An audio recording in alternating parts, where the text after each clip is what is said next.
रोज दुनिया के लागे ओही छोरी के लागे जब कोई मैया मार कोई बोली हो गई कोई झोले लागे गप्पत बजागे के लागे के ओही छोरी के लागे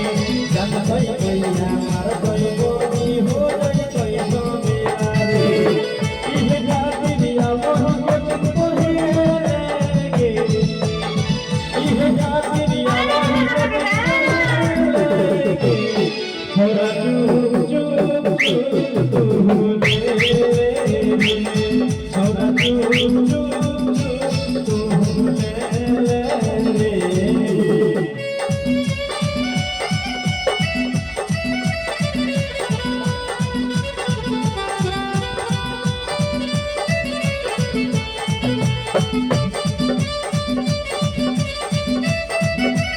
क्या बात है